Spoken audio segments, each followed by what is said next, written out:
behalf of the Center for Advanced Studies. My name is Annette Meyer, and I'm very happy that you overcame the temptation to go to the beer garden today, and that you decided to come to this interesting lecture. And I promise it will be much more interesting and tempting.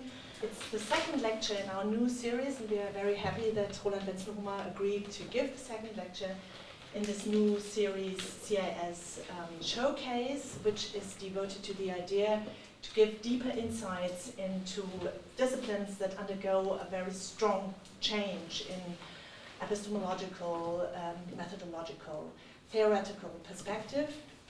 And the first lecture we had in the last term was about immuno-oncology from the medical department, from Professor Michael von Bergveld, and there we learned that this discipline really undergoes something which you can call a paradigm shift. And so we thought about who could we invite, who represents a discipline that also has very strong changes or undergoes very strong changes at the moment. And so we asked Roland Wenzlhuemer, who's going to introduce the global history concept to us today. And we're very happy that you agreed and that we are going to listen to you. And so I'd like to hand over to Prof. Yes, thank you very much. It's a great pleasure for me to, in fact, to introduce Roland Wenzlhuemer. He is the first incumbent of a new chair here at the University of Munich in the history faculty, a chair in global history. Now, for those of you who are not familiar with the concept, you will be familiar with the concept, so I don't want to introduce it, but I do want to stress, I think, that his appointment to this chair is something of a game changer, as the chair he occupies was previously devoted to 19th century German history. Now, I'm a theatre historian, and in fact it's a great pleasure for me, or even an honor, I think, for a theatre historian to be introducing a real historian. And I also see myself as something of an anthropologist, a kind of a participant observer of the goings on in the history faculty, because I'm actually a member of the history faculty, but I'm in the other department, which is known as the arts department. And so it is quite fascinating to see what goes on over there. And when it was announced that the chair in 19th century German history was going to be re-advertised as a chair in global history, I thought, well, some things do actually change in the history faculty. Because I remember when I was a student many, many years ago here at the University of Munich, I wasn't a student of history, but my wife was, and she always referred to that chair as the Bismarck chair. Because the then incumbent would basically talk about Bismarck. I mean, Bismarck's foreign policy, Bismarck's social policy, Bismarck's policy before he became chancellor and after, and so on and so forth, right up to the, of course, the First World War. So now we all know that Bismarck, I don't think you can call Bismarck a globalist. He was certainly a man of great European perspectives. He was also an opponent of German colonial policy, which I always found very interesting, that Bismarck really wanted to have no truck whatsoever with the German sort of colonial ambitions. So, but anyway, that's in a sense a different kettle of fish, as we say. So when this chair, the Bismarck chair, was re-advertised as for a chair in global history, I was fascinated, and in fact it was great then when I heard the news that in fact Roland Wenzlhuemer had been appointed, because I knew Roland. I'd met him on a number of occasions beforehand through my own interest in global theatre history. So that's just as a sort of a framework, an institutional framework of what we're going to hear about tonight. Now, just to sketch in a few details about Professor Wenzlhuemer's career, I mean, I think very important to note that if you're going to be doing history from a global perspective, it's important to note that he was born in Grieskirchen in Austria. Now that is, I think we sort of have to put a flag in the map there before we then sort of put other flags in a much wider global map. He then moved to Salzburg, where he studied history and communication, and I think the latter subject is actually very important for what will come later.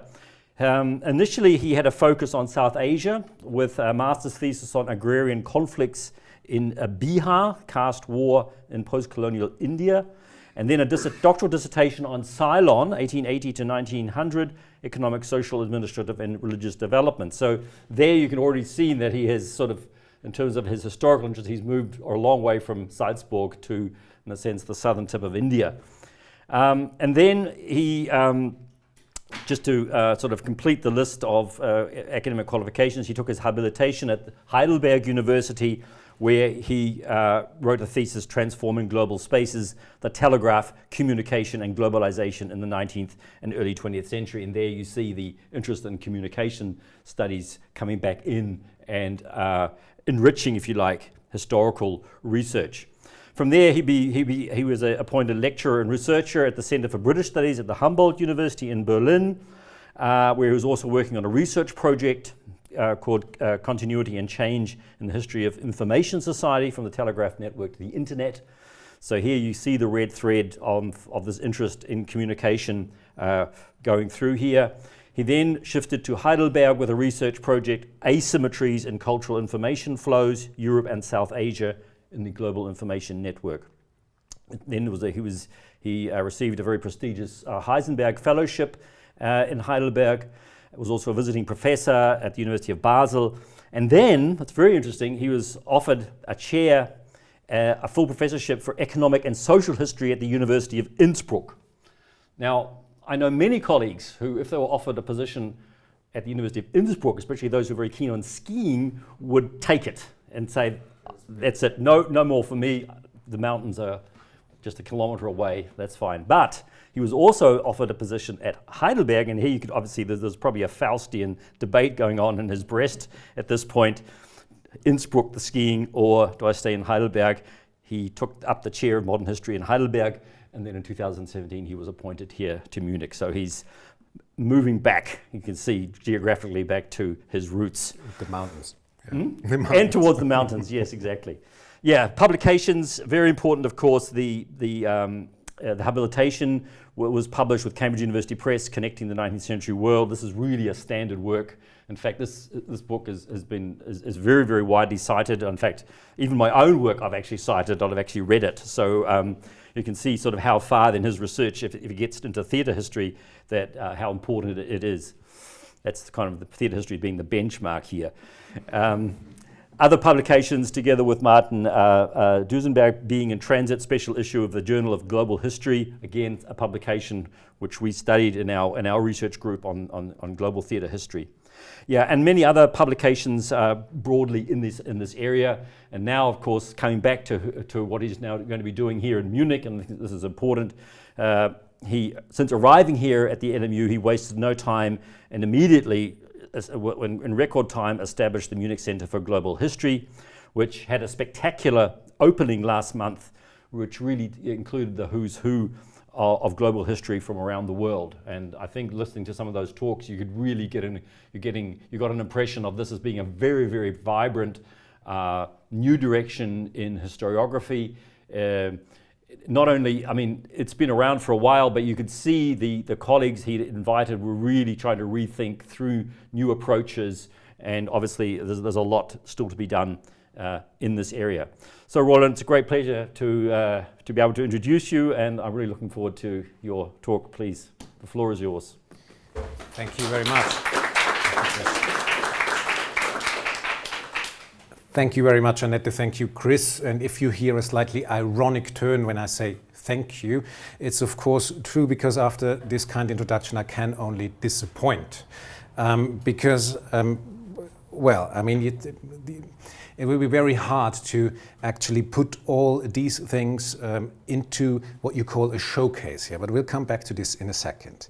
So it's a great honor, of course, for me to speak in the CAS series on showcases and to have the opportunity to lay out before you tonight the basic ideas, the research interests, and also the current challenges of my own research field, the field of global history. And that was the official welcome. Unofficially, without this camera on record, I would probably have said this opportunity is both boon and bane. Boon, of course, as it is very flattering to get so much of your scarce time and attention. to speak about a topic that is, of course, very close to my heart, but might not yet, be so close to yours. Because, quite frankly, some things might sometimes better be left unsaid. A talk such as this also necessitates one to pin down issues and aspects that might not lend themselves so readily to fixation, that have proved to be most useful when they are open, inclusive, maybe inconclusive, and at times maybe even a bit mysterious, benefiting from the almost magical lure of this mysteriousness. In the following, I will try to introduce or showcase, as they say, the field of global history in a way that gives you a general idea about its foundations and research interests without really trying to define, pin down, or even fence off global history. I will first and very briefly speak about the origin and the purpose of the field and the many expectations connected to it. I will then identify several different interpretations of global historical work before I move on to identify and dissect in some detail to the principal analytical units of the field, global connections. I will, if you allow, spend some time on exemplifying why and mainly how global history looks or should look at global connections, as I strongly believe that these are really the hinges on which global history rests. In a second part, I will take the idea of the showcase literally and introduce an example from my own research in some more detail in order to put some flesh on the conceptual bone. This example will, to give you a fair warning, exhibit some rather unpalatable elements and will demand strong nerves from both audience and speaker. Well, it might not be quite that bad, but that's my kind of dramaturgical instrument in order to keep your attention on a hot day like this. Yeah? Eventually, I will bind the insights from the example back to the more conceptual notes from the beginning. Now, dramaturgical break, silence, and a very important first sentence. Global history, as I am afraid to say, tends to be overestimated, especially in terms of its potential. The expectations made of it have escalated in step with the rapidly growing attention it has been attracting in the broader discipline of historical research. For many years, research and teaching in global history has gone through a veritable boom. The field's focus on global connections and comparisons, so that's a very famous subtitle of an important book in the field, Chris Bailey's The Birth of the Modern World. So the field's focus on global connections and comparisons brought a much needed extension of its frame of reference to history writing. This broadening of our historiographical perspective was overdue, and it appealed especially, but not exclusively, to a younger generation of historians. For many, global history and its many related fields promised an escape from the analytical straitjacket of national history. Again, I over-dramatize, but you know, I remind you of the Bismarck chair. The new research field immediately proved to be innovative and incredibly productive. Global history attracted more and more scholars and started to inscribe itself deeply into the analytical ensemble of historiography. However, in these boom years, the conceptual foundations of the field remained remarkably thin, maybe unsurprisingly so. Global history and its many neighboring strands of scholarship for a long time defined themselves in relation to what they wanted to overcome. German historian Sebastian Conrad, who is a key figure in the field, of course, points out that global history seeks to address, and I quote, two birth defects of the modern social sciences and humanities, end quote. And what he means are Eurocentrism and internalism. Eurocentrism is the by now well-known and much dreaded practice that treats European history, European concepts, European terms, etc., as the measure and the standard to which developments elsewhere are explicitly or implicitly compared. Internalism means a narrow focus on the nation state as the main frame of reference for historical research, but also for other kinds of research.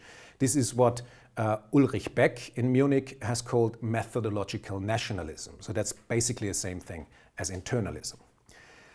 So trying to overcome these limitations, the two birth defects, as Sebastian Conrad says, is a noble, surely a worthwhile pursuit, but at the same time it puts considerable burden on a field that is still in its adolescence. As global history comes to be more firmly established in the broader field of history, new tasks and challenges are constantly emerging. For example, in his prolegomenon to the inaugural issue of the Journal of Global History, so the flagship journal in our field basically, Patrick O'Brien prophesied that global historians would choose to liberate themselves from, I quote, disciplinary boundaries, established chronologies and textual traditions for the construction of European, American, Indian, Japanese, Chinese and or other national histories, end quote. Martin Dusenberry, another very well-known colleague, in a recent but memorable intervention stated that global history would have to admit a multiplicity of different voices, not to mention the many claims that all this must also be accompanied by the progressive internationalization of research practices. I think you probably get an idea what I mean by overburden. So that's the expectations that this young field is currently facing. Now, these thoroughly justifiable desiderata, which all speak to serious imbalances in historical research, imply in their sum a heavy theoretical and methodological burden for global history to carry. The defects that global history is supposedly to overcome are precisely the fundamental problems of theory and method that plague history as a field of study, ranging from the dangers of parochialism and the possibility or impossibility of objectivity to finding the proper scale for frames of reference and disciplinary boundaries. So no matter from which discipline you personally hail, you will always somehow have experienced questions like these popping up in your discipline as well. Taken to its logical conclusion, the research program sketched previously is effectively a call for a basic reconceptualization of history that would necessarily entail new organizational forms and scholarly practices. Regarding the conceptual foundations of the field of global history, these aspirations and obligations mainly work ex negativo. This means that the conceptual framework of global history has mostly been discussed in terms of what needs to be overcome, extended, or revised, while notions about the theoretical and methodological groundwork of the field often remained very broad, even vague at times. Something with global. Yeah. Such broadness is not, and I want to be very frank about this, it's not without its benefits. It significantly contributes to the scholarly attractiveness of global history and open up many unexpected paths of inquiry. At the same time, however, it makes it difficult to operationalize a global history perspective, to be clear about the field's scientific interest as well as about its relation and interface to other strands of historical research. One could say this openness makes my job tonight, showcasing the field of global history, a rather difficult one. So far, the field has mostly withstood any attempts of defining it or fencing it off in some way. Broadly speaking, there have been and still are two broad trends within global history writing. One is synthetic in its approach and looks at history from a bird's eye perspective.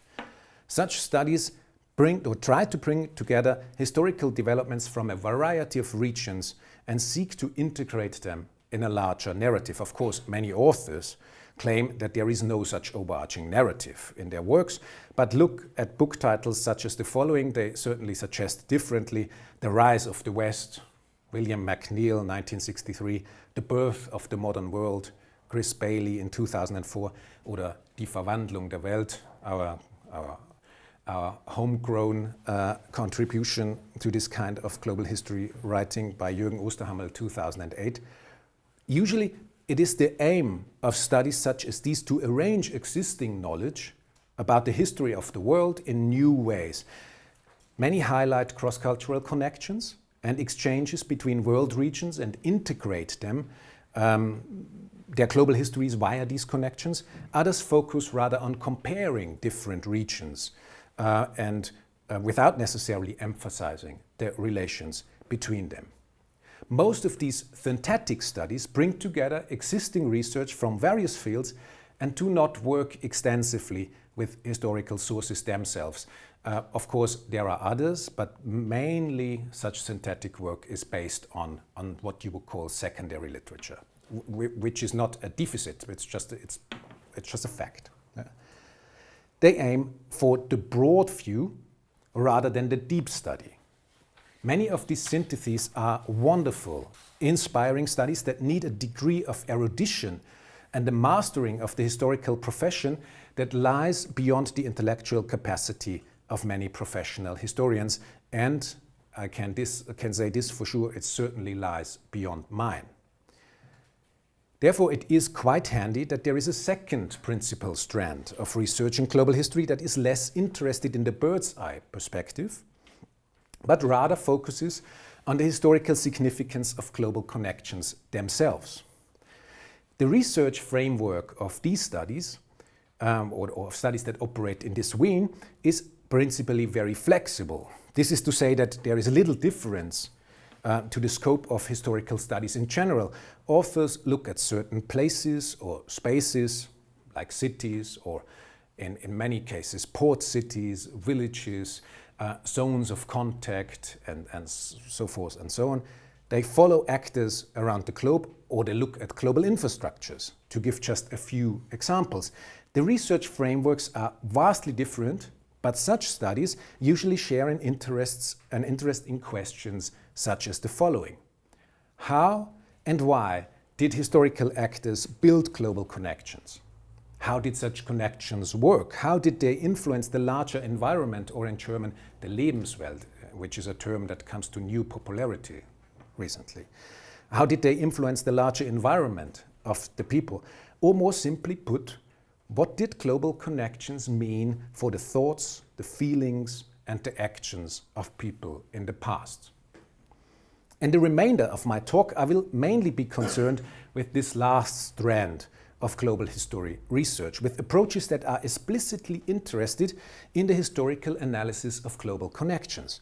While global syntheses and overviews are extremely helpful for many purposes, and I hold a deep admiration for all those who can produce such work, the actual analytical and explanatory power of global history rests, as I boldly claim, in the in-depth analysis of the significance of global connections and disconnections. We'll return to this point later, and thus I will concentrate on this particular field.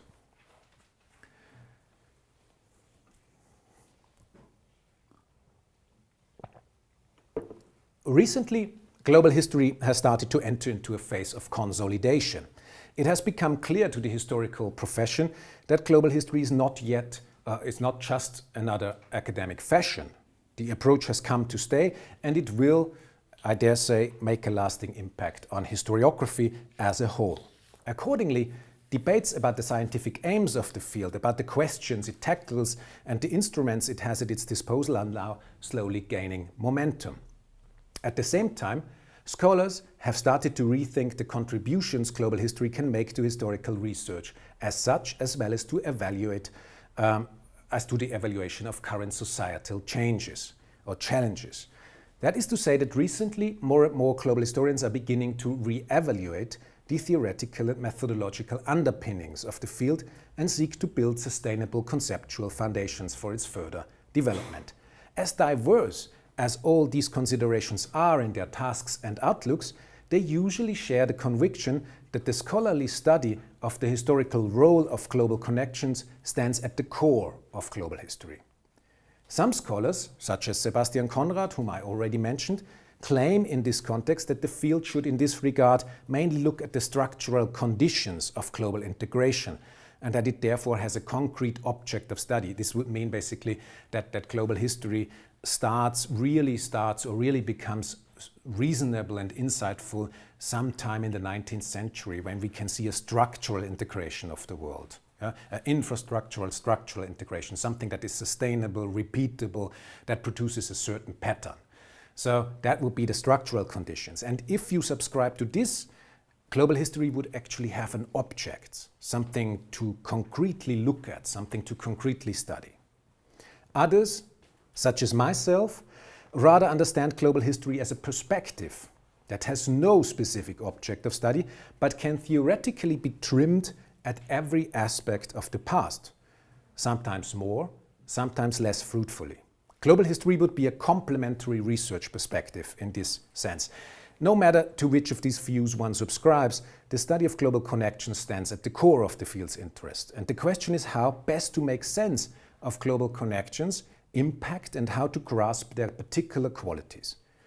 Connection, you've heard the term, I guess, 20 times already in my talk, and many more times will follow.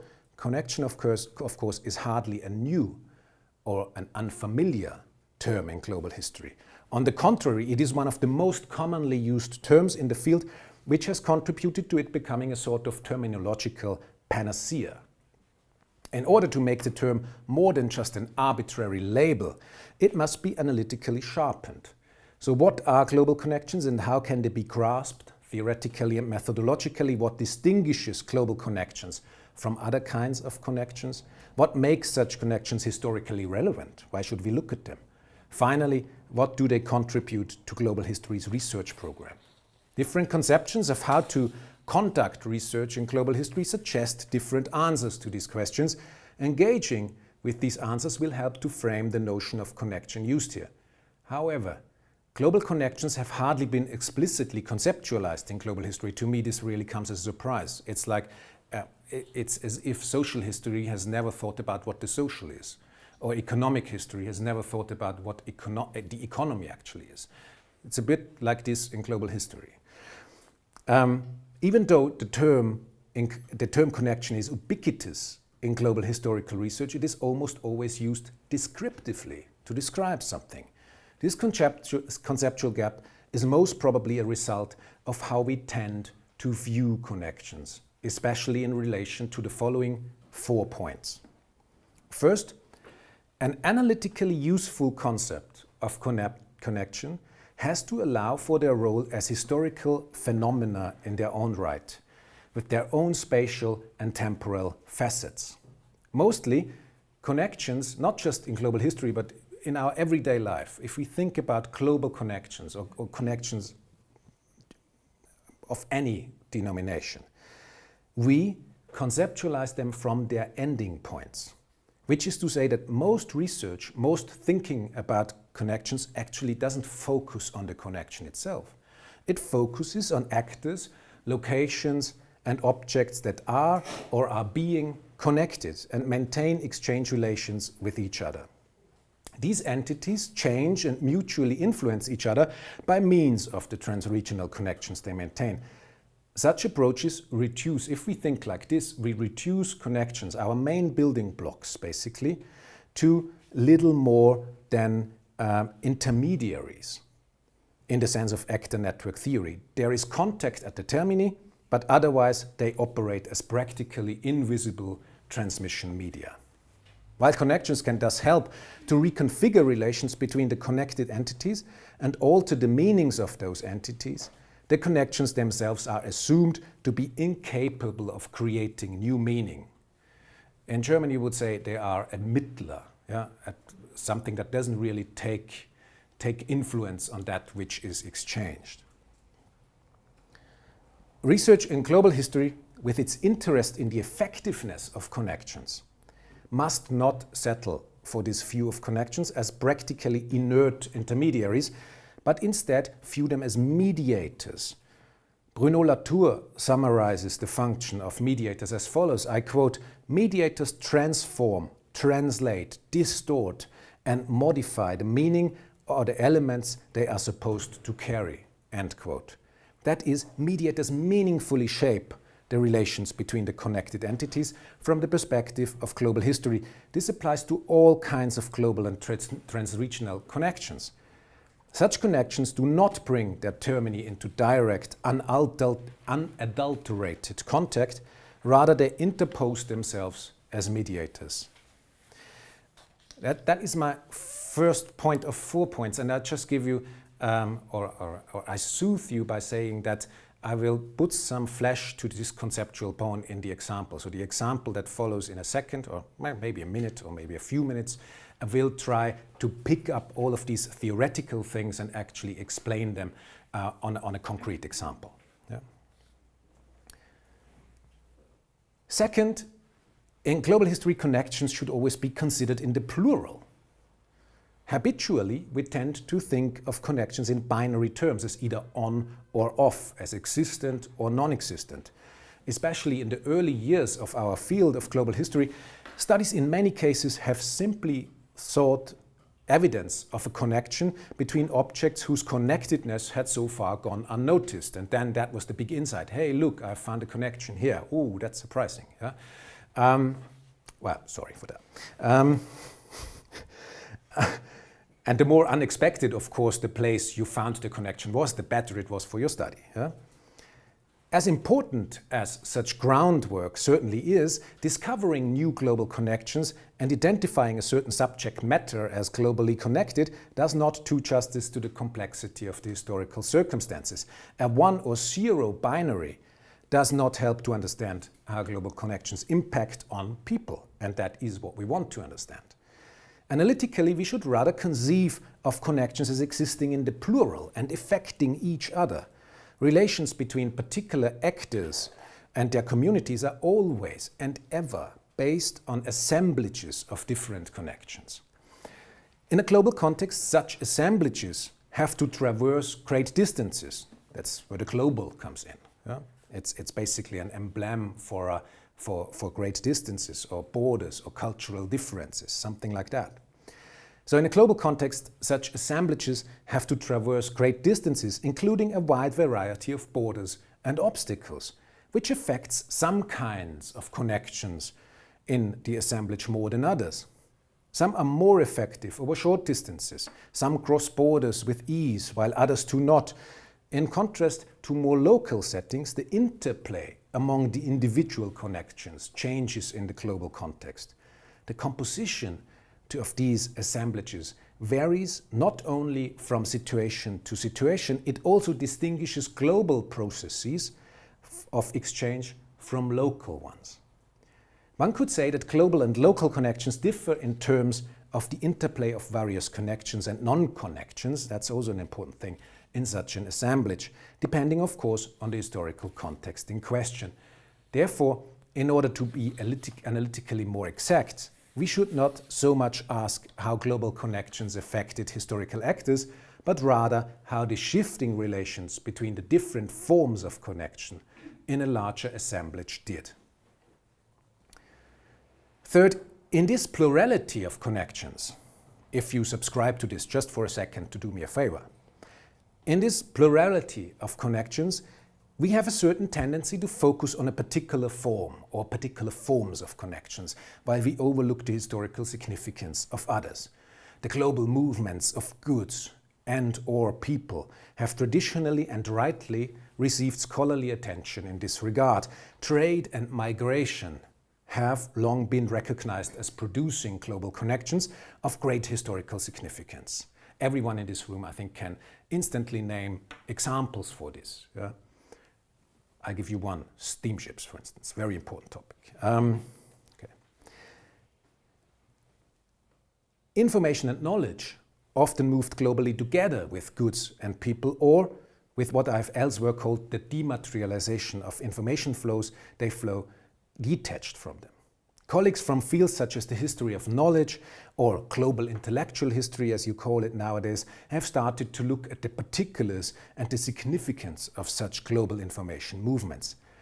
In often painstaking work, they have shown how certain ideas have moved throughout the world from culture to culture, from society to society, and how in this process they mixed with other concepts, became adapted and transformed, you could say, how they changed their meaning and their global travels. Mostly, however, studies in this field have concentrated on what we call the big ideas, yeah? Freedom, nationalism, things like this, and their intellectual contexts or human rights, yeah? Even modernity as such as a big idea. These and many other concepts of similar meaning have been traced around the world and examined to their historical significance, and rightly so. The underlying assumption is that many people all over the globe, either individually or in groups, build their thoughts and actions around such big ideas, like liberty, for instance, or human rights. Studying the global movements and transformations of such ideas thus helps to understand the historical actors. However, what has often been overlooked in this concentration on globally mobile goods, people and ideas are other more subtle forms of connection that might have similar explanatory potential when it comes to understanding our actors. These include people's images of the world, of other regions, different cultures or distant things or persons. Sometimes these images are grounded in experience, sometimes they are based on second-hand accounts and hearsay, at other times they are nothing but fiction. In any case, they are part of the basis on which a person feels, thinks and acts. People also have desires trimmed at other parts of the world. They might hope for a better life elsewhere. So that's a very well-known trope in migrational history. They might hope for a better life elsewhere. They might long for someone or something in the distance. Or they might, and often did, feel homesick and long to return home. Now that's the flip side of the coin, basically. Similarly, fears and insecurities, anxiousness and discomfort can be directed at the world. And at this point of my talk, I try not to succumb to any analogies to current political developments. All these belong to a different form of global connection, an immaterial, an emotional form that is just as historically powerful as connections created by physically moving goods or people or epistemologically moving intellectual concepts. Such connections, more subtle connections, emotional connections, are just as much part of a person's life world as the experience of migration, the consumption of exotic goods, or the discussion of foreign political notions can be. They form part of a basis on which people develop their feelings, thoughts, and actions. We need to consider these subtle global connections as well if we want to satisfactorily understand and explain how people acted or did not act in the past. And coming back to the second point, we should particularly consider them in relation to other connections. Here is a simple example that illustrates this and at the same time will lead us to the fourth and final point. And I admit I should emphasize it's a very simple example chosen really for purposes of instructiveness, not erudition. Yeah. Think about someone who longs to be somewhere else, far away, no matter whether home or away, but cannot go there due to, say, financial or political issues. Again, I do not succumb to making any analogy to current political developments. The relation between these two forms of connection with the world, A, the wish to be somewhere else versus B, the impossibility to actually go there, can be very powerful and inspire people to act in a particular way. Of course, what people make of it can be vastly different. Frustration can grow from the conflicting relation, while other people might be able to creatively resolve the situation. In any case, however, it is the relation between different connections in an assemblage that holds the most explanatory power when it comes to what global connections actually do to people. Let us stay with this simple example for one more thought. On closer inspection, the impossibility to go somewhere is a negative connection, a disconnection. Global disconnections also need to be considered as parts of larger assemblages. They point at the impossibility to interact with other parts of the world in a particular way. Such impossibilities, of course, are ubiquitous. There are theoretically endless ways in which people cannot interact with the world. Therefore, it is analytically pointless to think of all these impossibilities as global disconnections. They become disconnections only when they become part of an assemblage, when they enter into a meaningful relation with other global connections, as for instance in the example above. This is the moment when the disconnection becomes historically meaningful. Let me use the history of telegraphy, on which I have worked for some time, to briefly illustrate this point. In the late 19th and early 20th centuries, British telegraphers were stationed on remote islands in the Indian or the Pacific Ocean to operate important relay stations in the worldwide telegraph network. On these islands, many of them struggled to make sense of their confusing relation with the rest of the world. Thanks to their working the wires, they had first-hand access to the news of the world. They were intimately connected with the world, were among the first to learn about political scandals, royal abdications, or even the outbreak of war. Should they, however, have a broken tooth, it could take weeks until they could receive medical treatment in the middle of the Indian or the Pacific Ocean. These people, and their example can be generalized, were interwoven in a highly ambivalent network of global connections and disconnections, the navigation of which could be challenging, confusing at times. This means, just as we need to extend our focus to include more subtle forms of global connections, we also have to take global disconnections seriously and consider them as parts of bigger connective bundles, where, analytically speaking, they only become disconnections in the first place. To summarize my main points so far, I see global history as a particular perspective on the past that is interested in the ways in which people created global connections and in how they were in turn affected by them.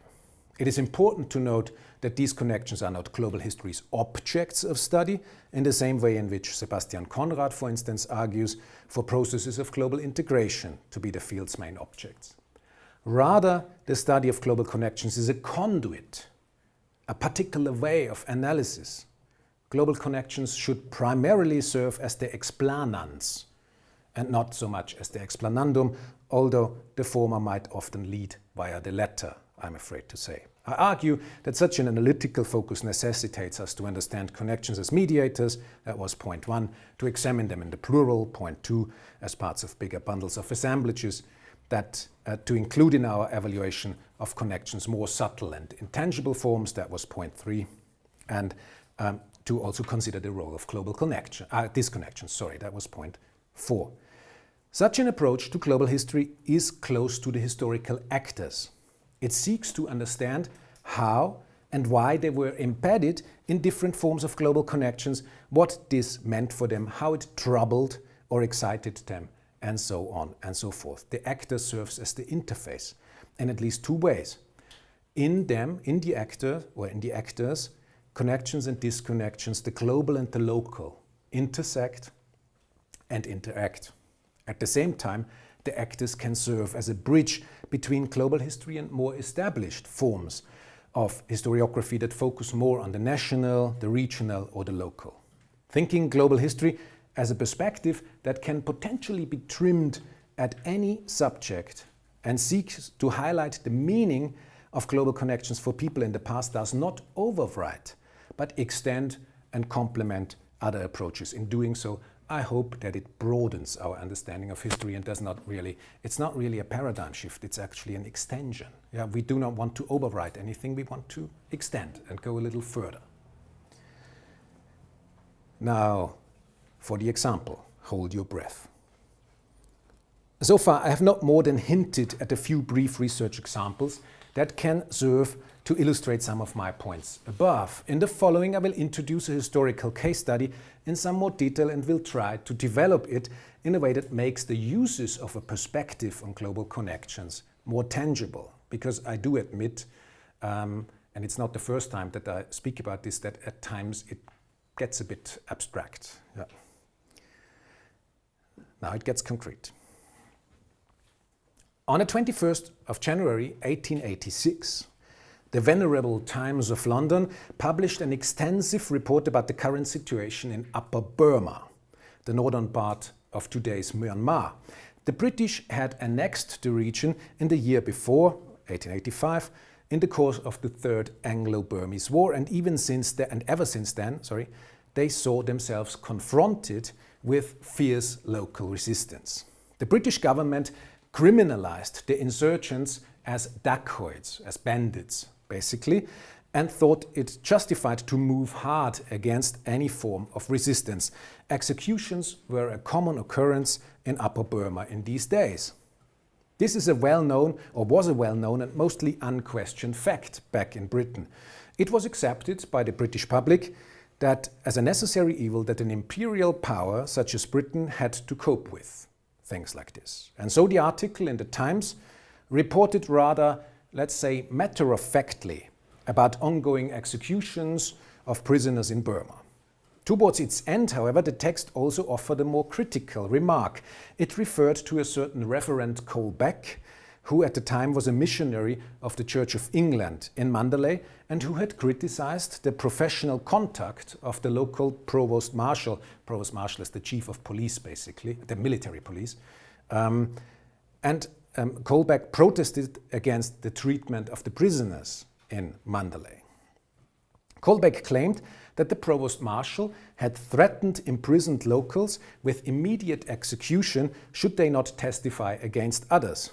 For the reverend, such a practice was shameful for, I quote, our name, our nation, and our religion, end quote. And the missionary also pointed to another questionable practice taking place at the execution of prisoners, and now I quote from the Times article. The ghastly scenes which constantly recur in executions carried out by the provost marshal constitute grave public scandals. The provost marshal, who is an ardent amateur photographer, is desirous of securing views of the persons executed at the precise moment when they are struck by the bullets. To secure this result, after the order "ready, present" had been given to the firing party, the provost marshal fixes his camera on the prisoners, who at times are kept waiting for some minutes in that position. The officer commanding the firing party is then directed by the provost marshal to give order to fire at the moment when he exposes his plate. So far, no satisfactory negative has been obtained and the experiments are likely to be continued. These proceedings take place before a crowd of mixed nationalities and cannot fail to have a demoralizing effect on both soldiers and spectators. End of quote. Cole Beck's protests and the report in the Times caused, and I think that's not surprising, a stir in British government circles. High-ranking politicians started to worry whether this could become a fully fledged colonial scandal with the potential to influence public opinion about the relentless campaign of the British troops in Burma.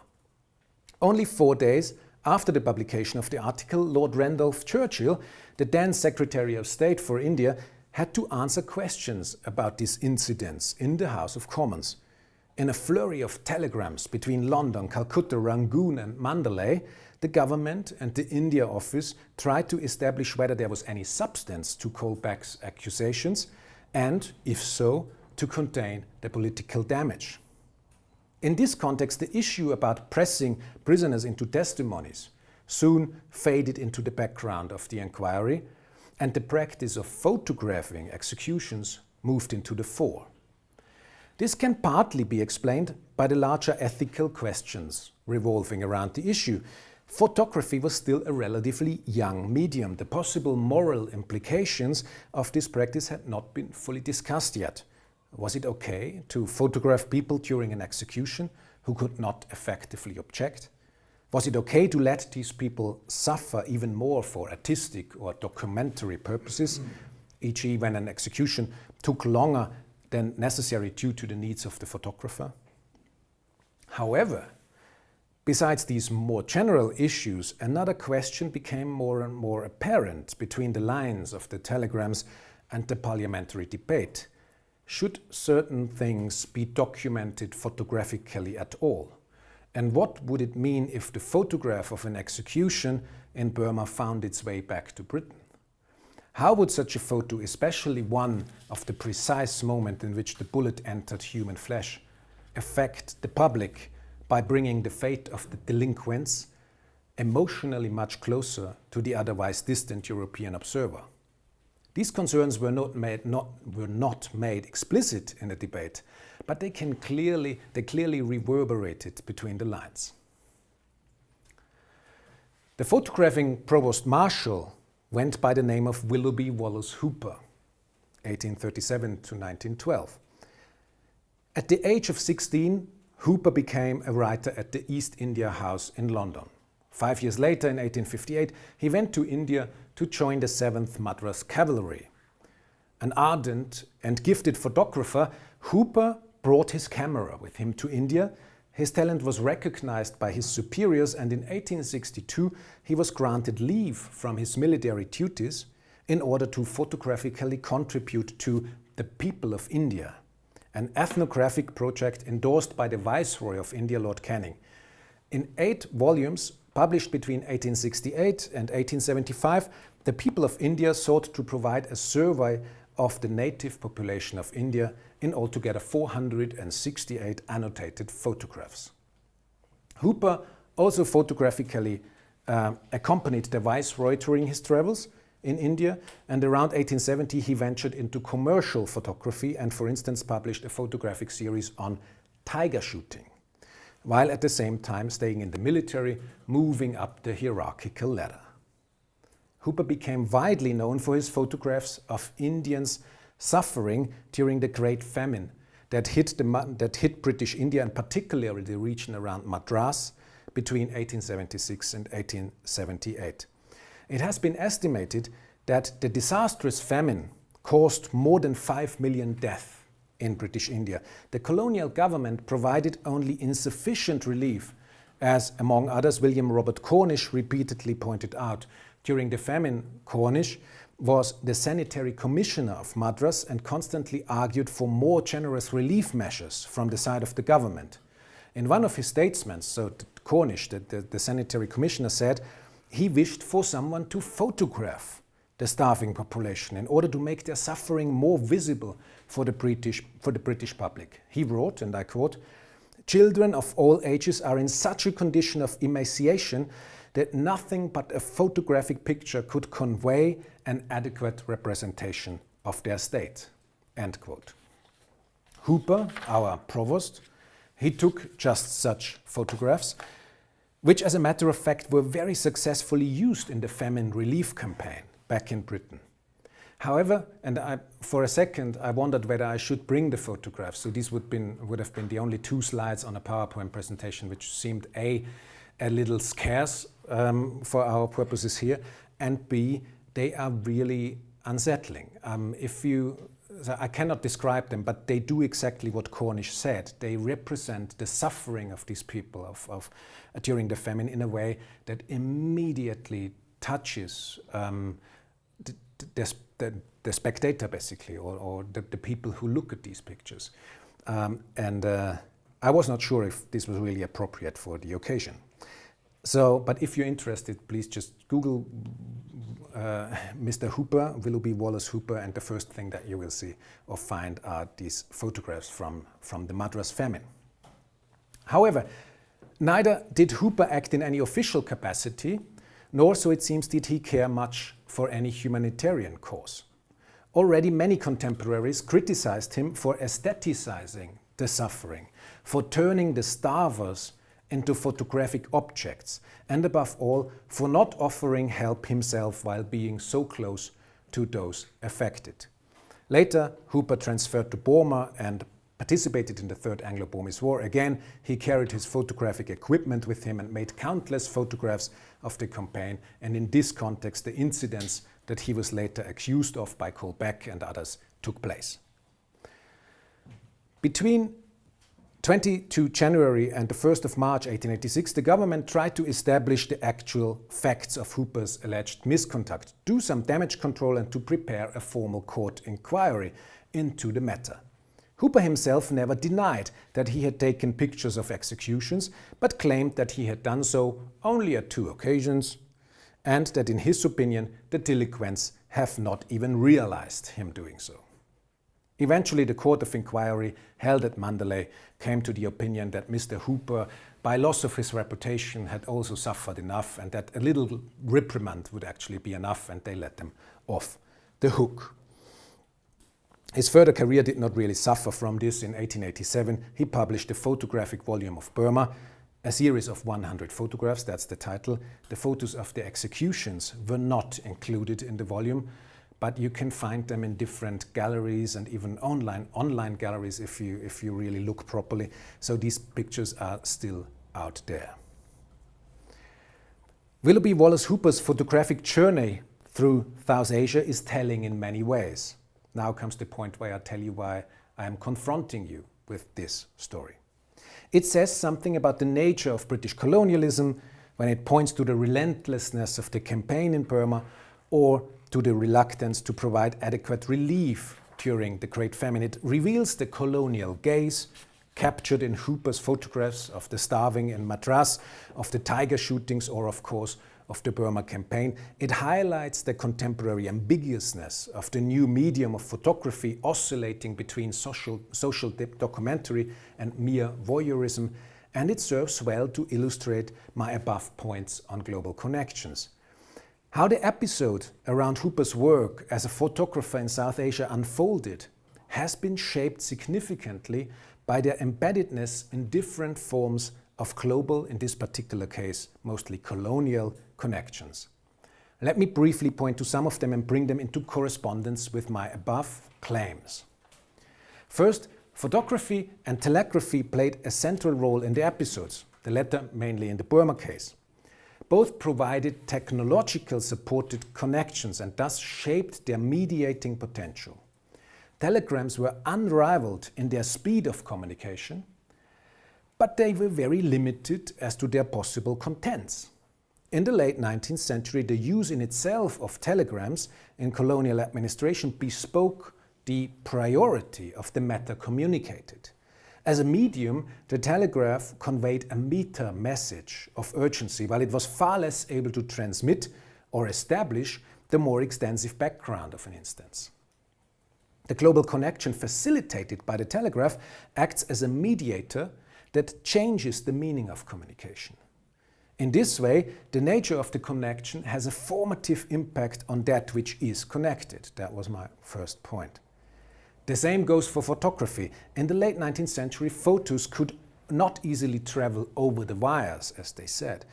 In a global context, they moved materially, and this means much slower than telegraphic information. Hooper's photographs of the Great Famine took much longer to reach Europe than a telegram, and they took very, very different paths.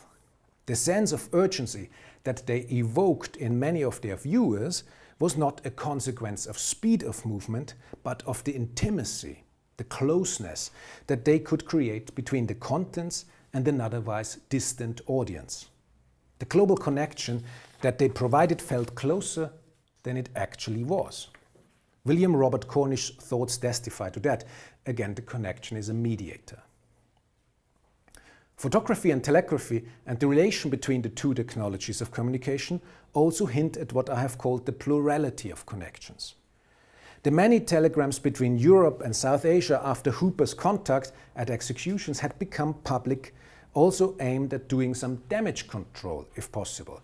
The British government sought to establish whether there were any execution photographs in the first place, and if so, to contain their movement to Europe. In short, it tried to control one global connection with the help of another. That is just one particularly obvious example of how global connections exist in parallel and in relation to each other. Third, as has already become apparent, the Hooper case also points to the wide variation of entanglements involved. At first glance, the nature of the connections supporting the different scenarios seems rather standard. On a colonial backdrop, we have globally moving people, such as Hooper, a British missionary, or all kinds of British colonial administrators. We have things that travel, such as photographic equipment or famine relief rations. And of course, we have information that circulates the globe, for instance, in photographic or telegraphic form. Beneath this very well-researched ensemble, however, other, more subtle forms of connections linger. The British government's anxiety about the situation in Burma and how it could impact on public opinion is one example, as is British public opinion itself, real or perceived, about the Burma campaign. Here we can clearly see the power of connections based on desires and emotions, on certain notions about right and wrong. Maybe this becomes most tangible in Hooper's photographs themselves, when Cornish hints at the emotional connection they can provide in the case of famine relief. Finally, the disconnections. Many of the global connections in the episode gain their meaning through their relation to disconnections, i.e. the active absence of a connection. In the Balme example, the better part of the British public initially cared little about the ruthlessness of the British campaign. The government sought to contain the flow of information and especially of the photographs from Burma to Britain. Direct communication between London and Mandalay was not possible. Intermediaries at Calcutta and Rangoon had to come in. In Hooper's book about Burma, the photos were missing. During the famine, British relief operations were marginal, as was British public interest in the suffering of local people. In general, and as demonstrated above already, media like photography and telegraphy could transport some forms of information, but not others. They provided connections and disconnections alike, and their nature as mediators draws on this. So far, I have mainly sung the praises of global history, not such a surprise to you, probably. Although I have at the beginning of this talk critically examined the high-flying aspirations of the field, i.e. overcoming Eurocentrism, overcoming methodological nationalism, and although I think that these aspirations really are a heavy burden on global history's shoulder that could do with some lightening, despite all this, I am, of course, convinced by the originality and the importance of global history's focus on the significance of global connections. However, the brief note on disconnections at the end of the Hooper example builds a fine bridge to some of the more severe criticisms that have recently been pointed towards the field. Critical observations have been made from within the field as well as from outside of global history. Jeremy Edelman, a Princeton historian of Latin America and director of Princeton's Global History Lab, and David A. Bell, a historian of early modern France, coincidentally also placed at Princeton, have been among the most outspoken critics. To summarize their and several other researchers' main points, they friendly remind us that history is not all about global connections and ask whether it could be that global historians in the 1990s and 2000s have become a little too intoxicated with the cosmopolitan lifestyle of a small academic elite. They insinuate that global historians might have a slightly too positive view of globalization derived from their own experiences and now go looking for similar experiences in the past. While the past might actually be much more local or regional or national or actually much less thrilling than historians might expect, much more globally disconnected than global historians might be prepared to acknowledge. Edelman also provocatively asks whether global history is still a convincing approach in the current political situation when borders, fences and protective tariffs flourish again. In short, what about all those disconnections in the past as well as in the present? Can a global historical approach really deal with these phenomena? This is the essence of most of the criticism that global history has recently received. More often than not, as I have to say, these are shots fired at straw targets. I know of practically no research in global history that is as blunt and uncritical, as globalist and unreflected as such criticism suggests. Global history is not a normative approach. It is an analytical field. As in every field of academic inquiry, of course, there is some qualitatively undercooked, maybe even bad global history out there that might deserve such criticism. But in general, the claim that global historians are unduly celebrating globalization is, to say the least, a little overstretched. One point, however, does deserve our intense consideration. Indeed, global history still has to learn how to deal with the significance of global disconnections. This is something that has received too little attention in the past decades and has now slowly started to attract more attention. Today, I have only been able to give a few hints at how global history will have to bring the study of disconnections and connections together. We are very grateful that the Center for Advanced Studies is giving us the opportunity to look into this matter in some more detail. This term, a CAS research focus in global disconnections, has been inaugurated that will try to reconceptualize the relationship between connections and disconnections and turn into a fruitful concept for the study of the human past. This, I think, is indeed one of the big chief challenges of the field in the years to come. I very much appreciate your attention in this particular climate, to call it like this, and I'm very, very looking forward to your comments and questions. Thank you very much.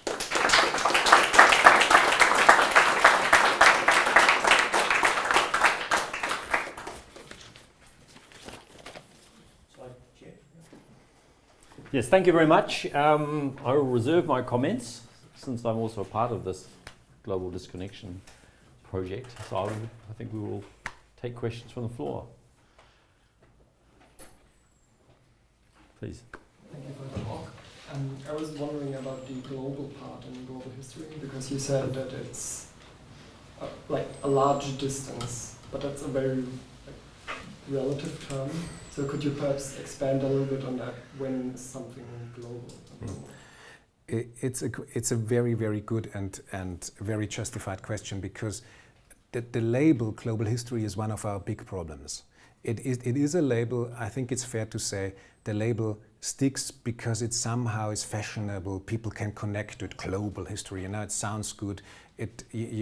Maybe you can even sell a book with it, I don't know, yeah? I wouldn't know. But in the end, it is the problem that you just sketched arises at some point. What is global? Does it really mean to be all around the globe? There are only very, very few things that are really global. Yeah, very few. So global historians really actively struggle with the term what global is. There are colleagues who have a very clear definition. They count continents. They say, like, it's only global if so and so many continents are involved in the process. And that's, of course, they don't mean this as an analytical tool. They mean it as somehow getting a grasp on a subject that is elusive. Others, like myself, we don't have a fixed definition. When does it become global and when it doesn't become global, or when it isn't global? But for me, there must be, you know, what the distance does is the distance creates some kind of border. It creates a different quality. It is with the normal means at our disposal, a connection over a large distance or a connection over a cultural border, people speaking different languages, having different meaning systems. You name it, yeah? It's a different form of connection than when we talk to each other here. And don't ask me when one form turns in another form. That's a very fluent thing. But for me to justify the term global, some form of border, of hindrance, of cultural transition, translation must be involved. That's the best answer I can give you. And I think every global historian has an answer for that on his own. And by the way, just as a last sentence, is also why the term global history is not without its critics. Yeah? People still speak of world history. Shouldn't we call it world history? Should we call it transnational, transcultural, translocal history, entangled history, histoire croisée? It's basically, frankly, don't quote me with it, don't record me with this, but it's all the same. It's just different words that put different emphasis with different strength and weaknesses. Yes, I would like to thank you very much for this talk. I visited one of your first courses here in Munich, and it's amazing to see how both the field and your own research has developed since then. Yet I would like to confront you with a problem I myself have been confronted with in my exploration of global history, because many of its terms are so ill-defined. I've been told global history is not a specific field. It doesn't exist. It's just a fancy term for doing history properly, because good history has to pay attention to the connections, has to follow them. So isn't that what all historians do? What does global history do that differentiates it from well done historical research in general? And I found this point very hard to argue with, because in a way it is of course already flattering, because global history is apparently a synonym for good history. So I really would like to hear your professional opinion on this little problem. I think so. Usually, you would probably expect me to say something like, "Oh no, it's something completely different." You know, we are doing something that's never been there before, and of course, that's not the case. I think that you're completely right. Yeah, global history is not so different from history as such. It's not a new paradigm. It's not new, a completely new take on history.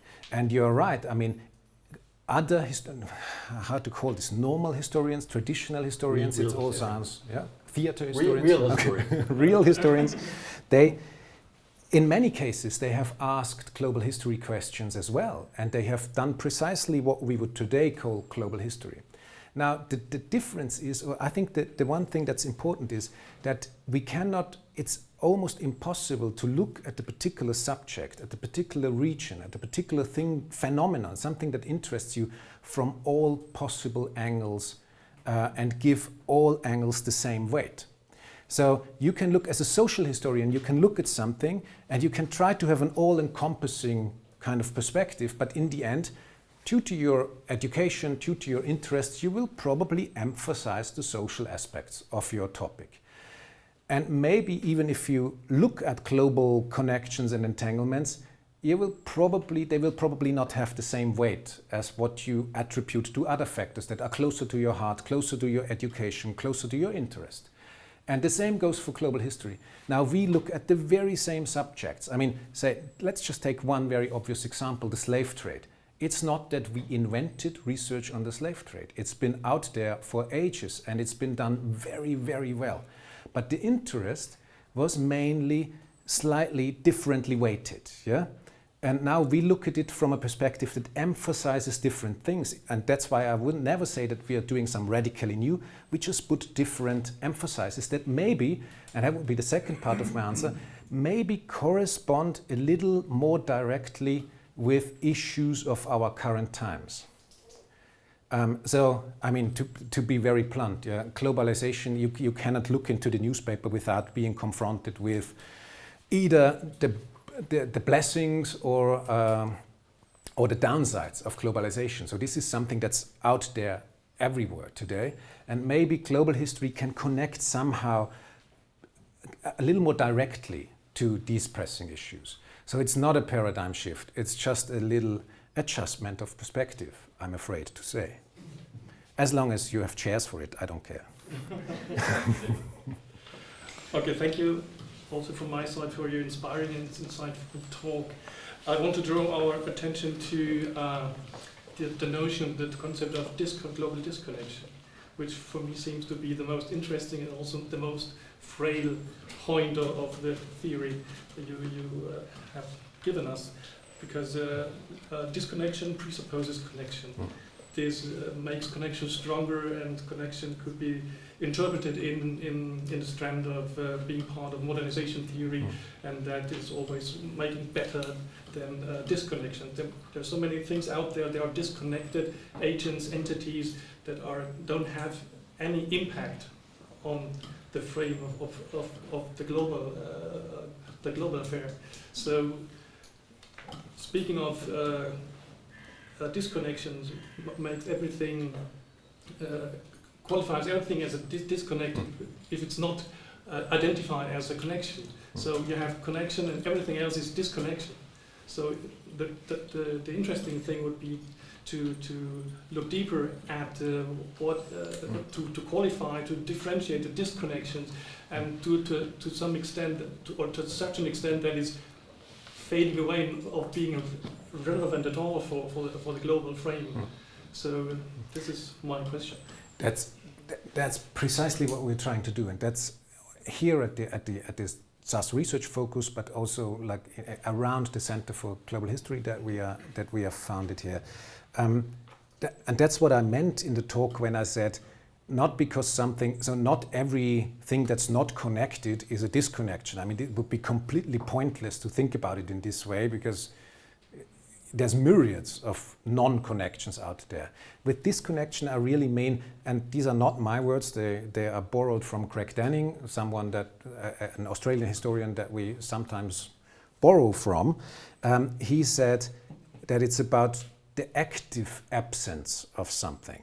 So not the absence, something's not there, but the active absence, meaning that somehow something is missing, missing in the real sense of the word. It should be there, but it isn't, and we realize that it isn't there. It's not about the many non-connections that we never see, that never have any relevance, but it is the things that we actively miss, that are that build, how to say that, that become, whose absence becomes apparent because something else, and that's what you said, is connected.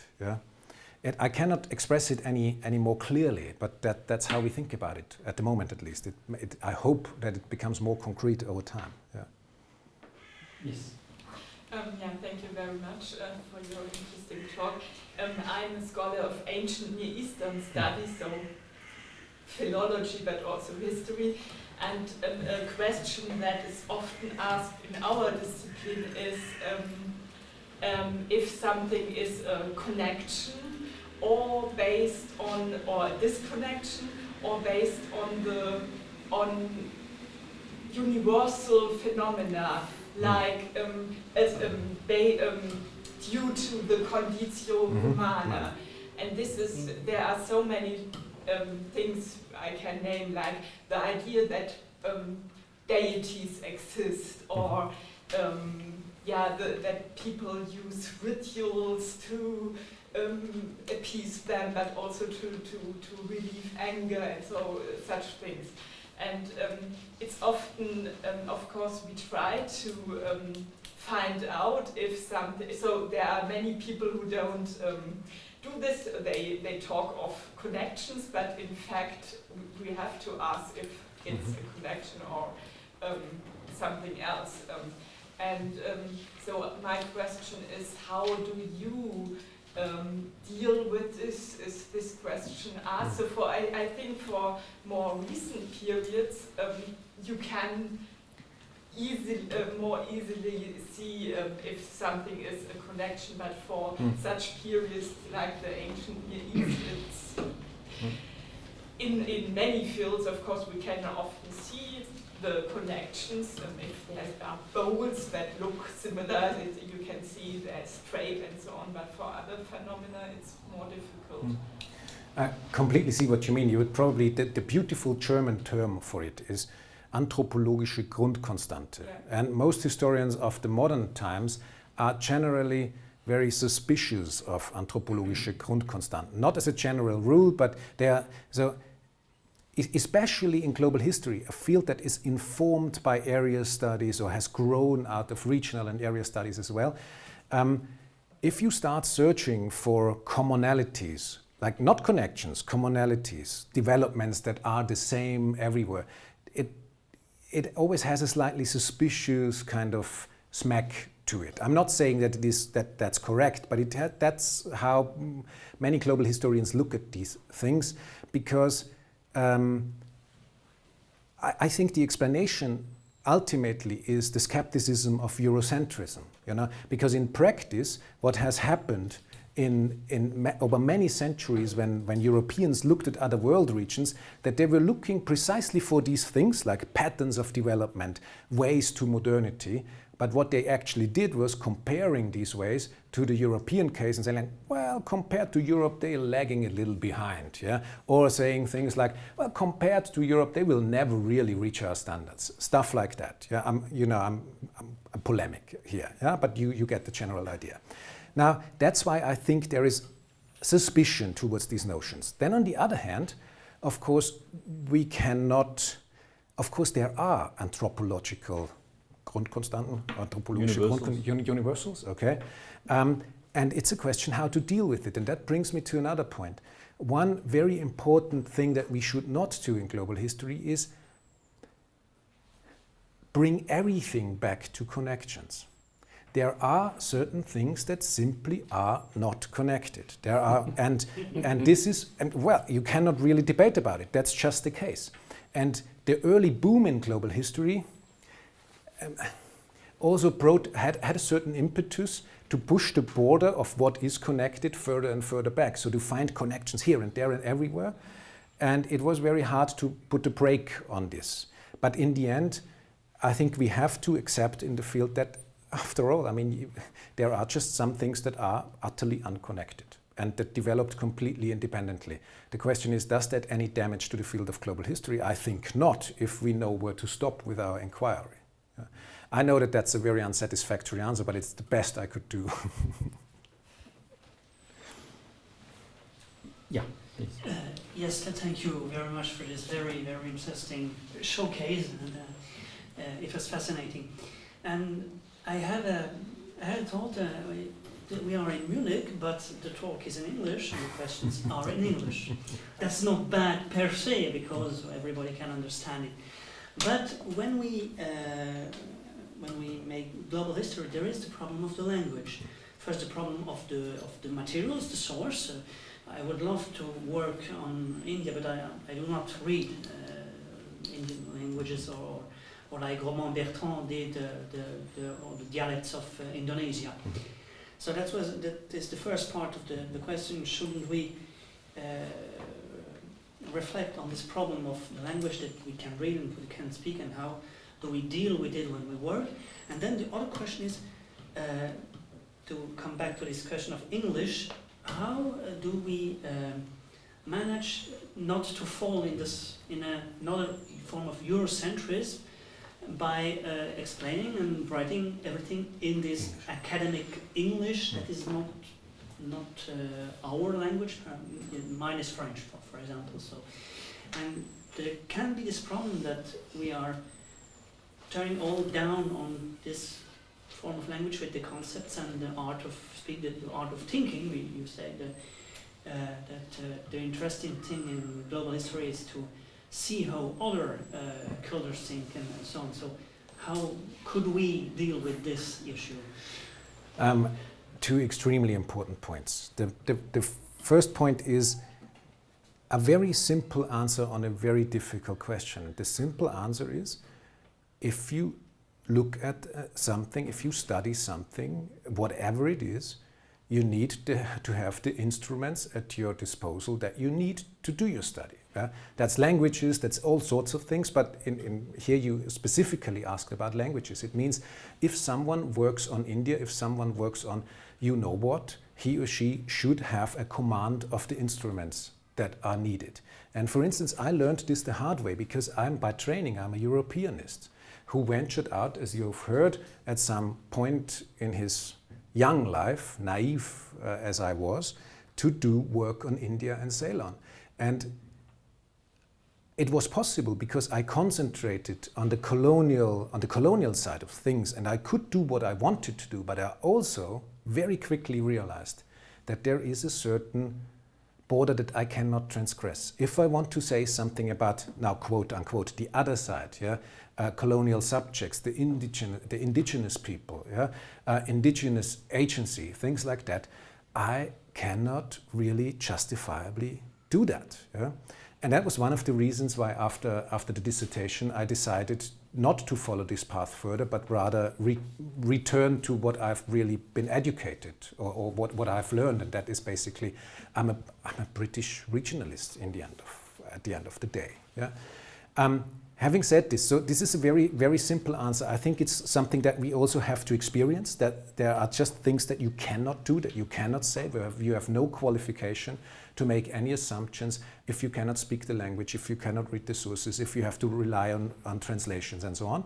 Sometimes people do transgress these borders for good or bad reasons. Usually it doesn't really work out with the study in the end. But the same could be said for every other discipline. So I mean, in social history, if you have no idea about the basic, or if you do not know anything about quantitative methods, should you do social and economic history? Probably not. So it's the very same thing. Still, I admit that at many times it took a little time for global historians to actually see this frontier, I think. The second was English.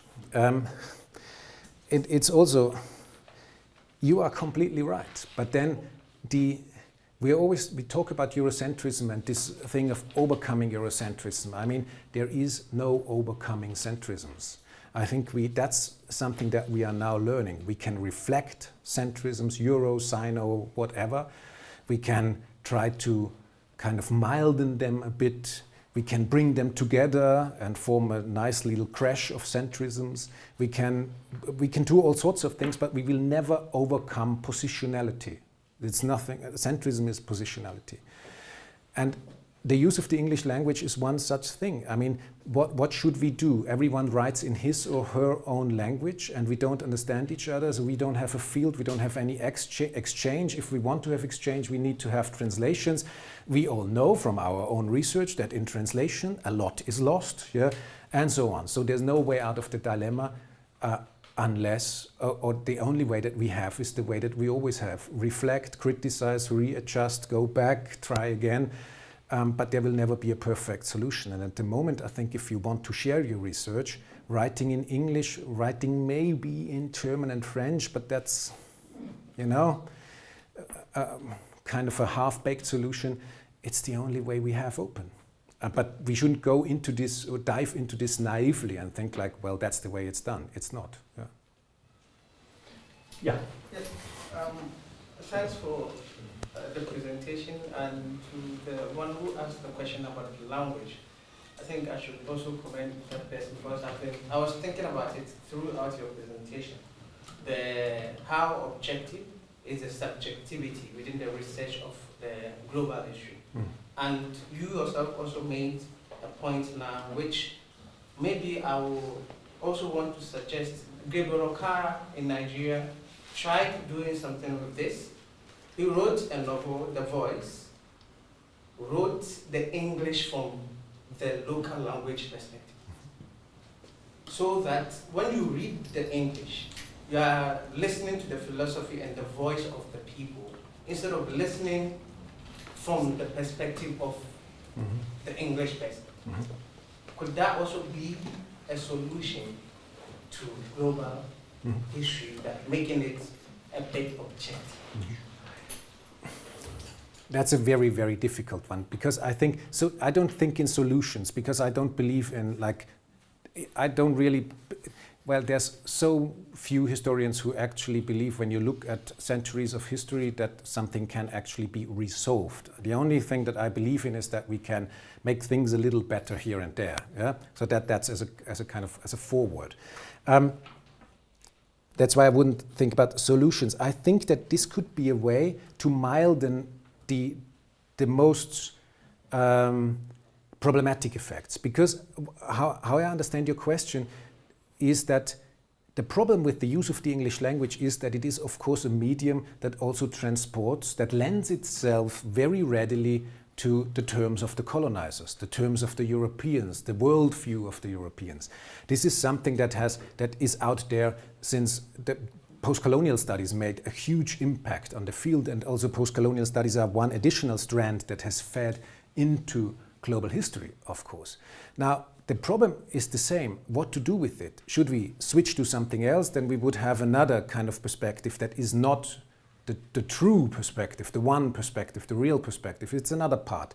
So one strategy that many of us use is to bring different perspectives together in big like research centers or in big research projects and kind of build a collage of different voices. You can do that. There's a debate whether it really works or not.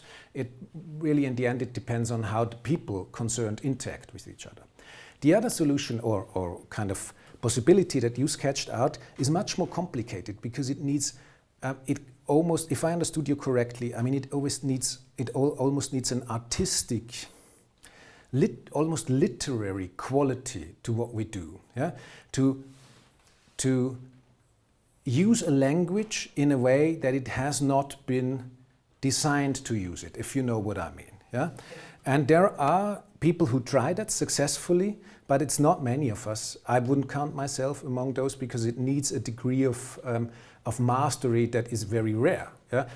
Greg Denning, whom I referred to, he was one of those who could actually do this, but then on the other hand, he would never have called himself a global historian. Yeah? But so the people who can actually do what you suggest,